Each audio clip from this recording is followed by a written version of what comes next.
what's up, I'm Zoe. Welcome back to my channel. Today we are going to talk about all of the movies that I have watched from March until May. I did one video that focused on shows that I've watched recently, but now we are going to focus on movies. I have my good old Letterboxd right here, and so I can keep a good track of everything that I watched. So let's get started. First up in March, I watched Turning Red. This movie, oh my gosh, I love this movie so much. It's about this girl. She finds out that her family has kind of this thing that is inherited through the generations on the women's side, where they turn into giant red pandas, but it has like a very deep lore meaning in their family and things like that. But she finds this out, and there's a lot of reaction to it, not only from herself but also from her mother and then the other women in her family.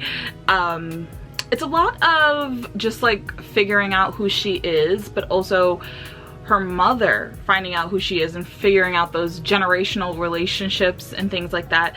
This movie was actually just so beautiful and so fun, and I really wish that there hadn't have been as much controversy around it, because it really was just such a good time. If you aren't getting anything from the relationships in the family, you definitely are going to get something from the Four Town soundtrack that is here. It's so good.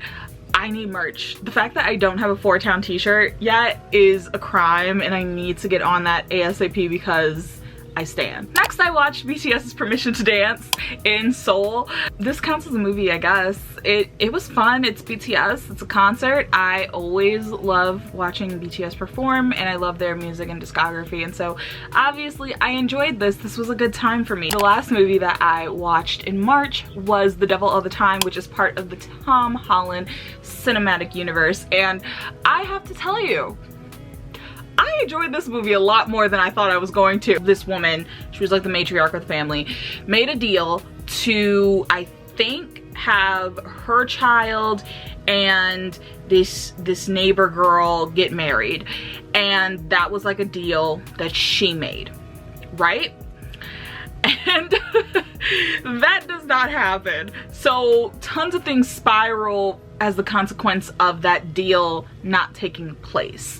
And so we see not only her, but also like past view, and then the girl and how they grow up and their kids, and then you fast forward to, I guess, their more present future day, and that's when Tom Holland comes into play, and you see him growing up and the consequences, all of those things that spiral. You know, you get so many players in this movie.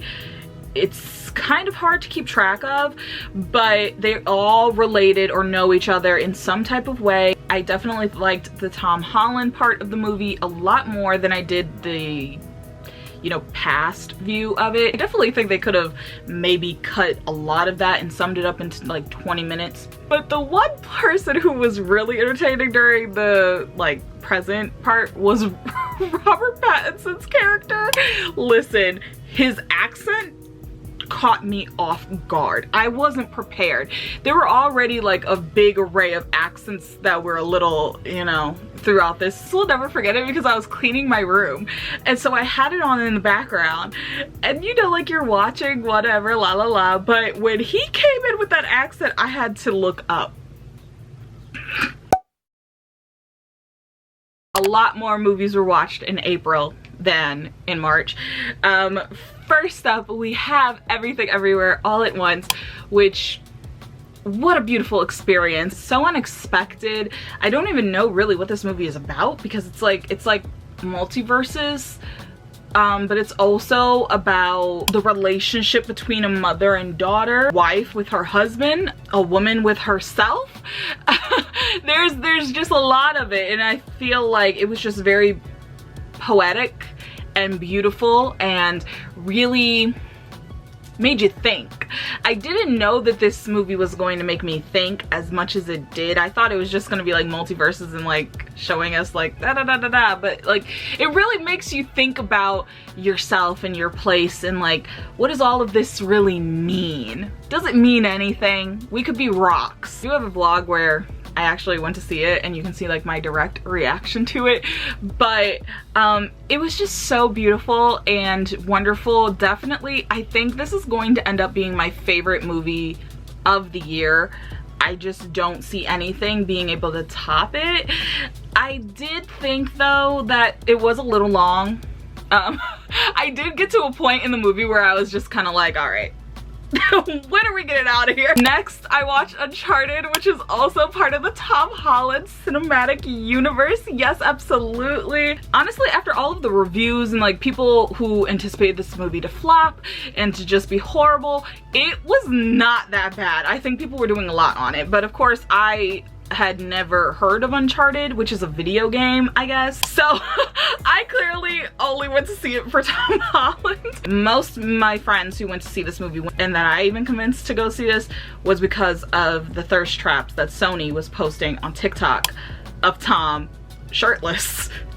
I thought that the movie was pretty good. I think that especially like the last like third of it was a real rush. When they got to the pirate ship part, I loved that. It's just my theory, and based off deleted scenes that were released, I feel like they cut out some of the very important context to some relationships in this movie that would have been necessary, but I feel like they must have cut them to keep a certain rating for the movie. All of those scenes between like Nate and Chloe to make the movie more PG. But I definitely think that the story suffered because of that, because those scenes ended up being very awkward, because it's like, I feel like there was something here and we're not getting that context now. Hopefully when they do the next one, which I imagine they will, hopefully they can plan a little better for that, or just make it more focused on the action instead of any type of romance or anything. Next we have New York Minute, which is a classic in this household. When I was younger, I loved Mary-Kate and Ashley Olsen. I remember going to see this in theaters, though I did not remember the plot, clearly. It's about these two twin sisters. Obviously they play into that whole, one sister is super girly and one super does not have her life together, rebellious, super into like rock and roll, and the other one's into like girly pop. Their day gets completely sidetracked and they go through so many things on the way to going to New York. They originally were going there for two different things and end up having to work together to make sure that they both can get to the two things that they were supposed to get to. None of that would actually happen on the side of the building. Like, that would never happen. But it was still a good time. It was really fun. Raya and the Last Dragon. Ooh. I feel like if I watched it again, I might enjoy it more, but it was missing a little pizzazz that I feel most Disney movies like this have. And I love the side players in this, just so good. I can hardly remember what the plot was. It used to be like dragons that used to protect the place, and when the world needed them most, they disappeared, pretty much is what happened. We're just gonna move on. White Hat, The Rise and Fall of Abercrombie and Fitch. Oh my gosh, I watched this. I never really shopped at this store. I definitely was not the target market for there. Hearing about it, none of it really shocked me, but it was interesting to see a lot of the behind the scenes of Abercrombie and Fitch, how it started. And I had no idea that it used to be like men's wear. I mean, I thought it literally just started in like the early 2000s or maybe the late 90s. I had no idea that it was something that even like the presidents in the past used to wear the stuff, because it used to be so catered towards like that elite level of man. Or it's connected to that. I don't know. It was something like that. They said in the one Spider-Man movie, Flash was wearing it. So then it started becoming that like it was a negative thing, because the bad guy, the bully, was wearing the clothes, so it kind of got a negative light from that. I love to just pop in every once in a while and watch a documentary on Netflix. It's always a great time. I finally watched Knives Out after years. Never got spoiled on anything. I had no idea what was gonna happen.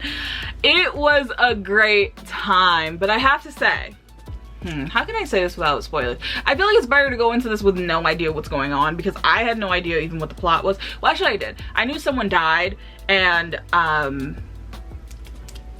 what's his name? Is his name Daniel Craig? He had to come in and solve the mystery. Him and Lakeith Stanfield. There was a character that I just didn't like. I didn't root for them. And I think that's all I can say. I watched so many movies in May. I don't know what I was going through, but I watched like so many movies in May and read 0 books. I started the month off strong with Cinderella, the Brandy version, of course, because that is the superior version in this household. I don't even watch the cartoon. I only watch Brandy's version. Same setup of a girl who has evil stepmother and evil stepsisters, and she meets a prince and goes to this ball under disguise thanks to her fairy godmother, and the prince is sprung, but she has to leave by midnight, and he goes around the city trying to figure out whose foot fits in this shoe, and then eventually he finds Cinderella and they get married, and it's beautiful and happy ending. This one just has an amazing soundtrack. It's amazing. Like, I loved it. I really did think it made sense that these people were families. Like, I really thought Whoopi Goldberg and what's his face, I know his face. I've seen him in 1,000 things. I don't know his name. But I really thought that they could make an Asian baby. I really did. I don't know. Something about it made sense to me at the time. Now that I look at it, I'm like, I was just a child. Then I watched Doctor Strange Multiverse of Madness. Oh boy. I like this so much more than the first Doctor Strange movie. I was scared. I'm not kidding. I was in that theater like this. Oh my god. It was scary, but I loved it. It was something so different. I'm also doing a rewatch of the whole MCU in timeline order, which is also a big part of why I had so many like movies for May. I love that they allowed directors to really let their influence show in the movies, because I think that helped Multiverse of Madness so much. I had no idea what was going to happen next in this movie, and that is the thing that I think really worked so well for it, because so many times I have gone into Marvel films and kind of been able to predict what was going to come next, and this one, no idea. I couldn't have told you anything that was going to happen besides the scenes that we saw in the trailer. I really didn't know, and I loved that. If Wanda gets a solo movie, I really want that. The thing that hurt Multiverse of Madness, as I conclude this spiel, is the writing. Emma, this is one of Jane Austen's books made into a movie adaptation. I really enjoyed this. I never read Emma before, so I really didn't know what to expect with this story going in, but I loved the take on it because it was so funny. I just think the comedic timing of everyone involved was just so perfect. The characters, even the side ones, were just so memorable because of that, and I just thought it was really fun, and so I don't know, I would definitely watch it again. It was great. The next documentary that I watched was Our Father, which was about this guy who ran a fertility clinic, and many years later it is discovered that he was actually donating on his own to these women and these families who were trying to have a baby. So now he has like close to 100 babies across the US at this point. It was very interesting.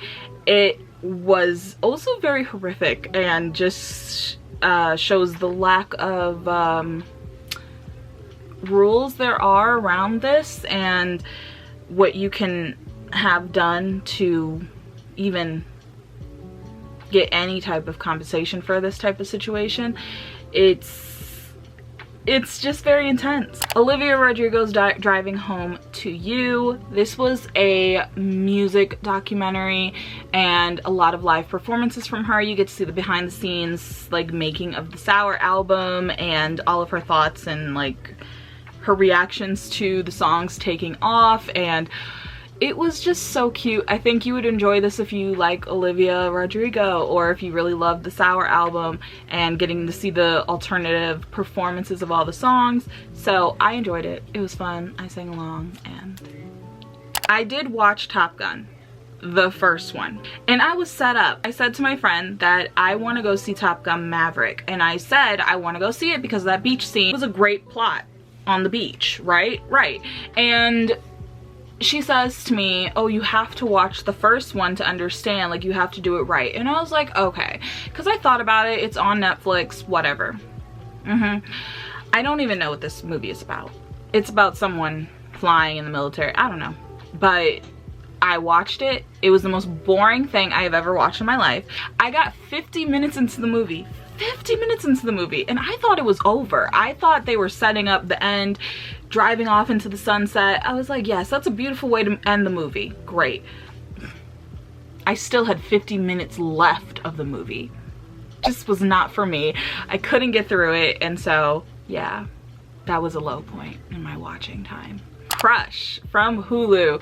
So this movie is about a girl who has a crush on this other girl in her class, and she wants to act on this crush. Very relatable. Like if you've ever had a crush, you totally understand what's going on here.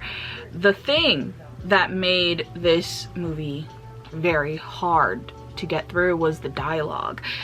I don't know if kids talk like that now, but oh my goodness, that it was very hard to get through.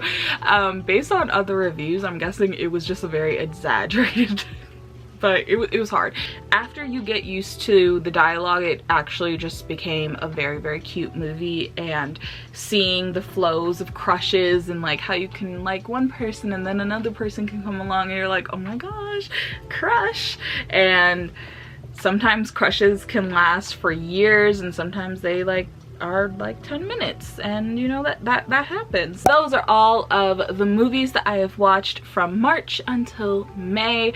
It was a really great time, a lot of movie watching, definitely some gems. Let me know some of the movies that you have watched recently, and give this video a thumbs up if you liked it, subscribe and turn on alerts, and that is everything. Thank you so much for watching. Bye.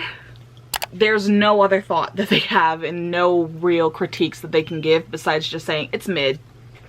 And that's supposed to sum up everything. Anyway. Only having the dreams, baby. What can I do when I'm